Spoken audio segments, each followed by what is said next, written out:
ஒரு கிராமத்தில் பிரபலமான யூடியூபர் சுரேஷ் தனது புதிய வீடியோவுக்காக சிங்கரப்பா என்பவரின் பழமையான இல்லத்துக்கு போகிறார். அந்த இல்லம் பல மிஸ்ட்ரீஸ் மற்றும் கோஸ்ட் ஸ்டோரிஸ்க்கு இடமாக இருந்தது. சுரேஷ் கிராமத்தில் நடந்த நெகிழ்வான நிகழ்வுகளைப் பற்றிய தகவல்களை சேர்க்க விரும்புகிறான். அதற்காக அந்த இடத்துக்கு செல்ல வேண்டும் என்று முடிவு செய்கிறான். ஒரு நைட் சுரேஷ் அந்த இல்லத்தில் சுற்றியிருப்பதற்குள் ஒரு ஓல்ட் வுடன் பாக்ஸை பார்த்து அதில் பழைய போட்டோஸ் கண்டுபிடிக்கிறான்.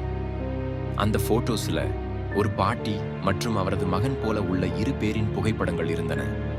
அவற்றின் பின்னணி குறித்து தெரிந்து கொள்ள சுரேஷ் அந்த பாட்டியின் ஸ்டோரியை விசாரிக்கிறான். கிராம மக்கள் கூறுவது போல அந்த இல்லத்தில் பல பேரநார்மல் ஆக்டிவிட்டீஸ் நடந்ததாக இருந்தது. சிலர் அங்கு இருக்கும்போது உண்மையாகவே காட்சிகள் காணப்படுவதாக கூறினார்கள்.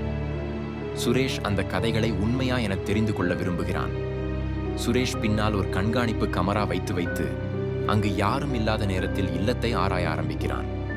அவன் அந்த இல்லத்தின் எல்லா மூலைகளையும் கூரைகளையும் கண்டுபிடிக்கிறான்.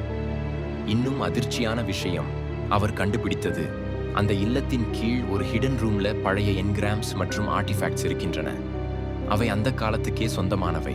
ஆனால் யார் அதை மறைத்துள்ளனர் என்பதற்கான ஒரு புதிய மிஸ்ட்ரி அவனை சூழ்ந்துள்ளது. சுரேஷ் அந்த ஹிடன் ரூமை ஆராய்ந்த போது அங்கு ஒரு ஆன்டிக் லேம்ப் மற்றும் ஒரு ஓல்ட் புக் கிடைக்கிறது. அந்த புத்தகத்தில் பாட்டியின் லைஃப் ஸ்டோரி மற்றும் அவர் எதிர்கொண்ட ஸ்ட்ரகிள்ஸை விவரிக்கிறது. அந்த புத்தகத்தை வாசிக்கும்போது பாட்டியின் மகன் எப்படி மிஸ்டீரியஸ்லி காணாமல் போனானோ அதற்கான க்ளூஸை அவன் கண்டுபிடிக்கிறான்.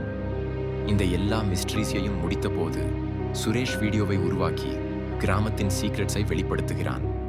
அந்த வீடியோ வைரல் ஆகிறது. அதில் பல ஷாக் மூமெண்ட்ஸ் மற்றும் த்ரில்லிங் எக்ஸ்பீரியன்ஸஸை பகிர்ந்து வைக்கிறான். ஆனால் அதற்கு பிறகு சுரேஷ் திடீரென டிஸப்பியர் ஆகிறான். இப்போது அந்த மிஸ்டரி இன்னும் தொடர்கிறது. யூடியூபின் உலகில் எது உண்மையோ எது ஃபிக்ஷன் என்பதை கண்டுபிடிக்க யாரும் முடியவில்லை.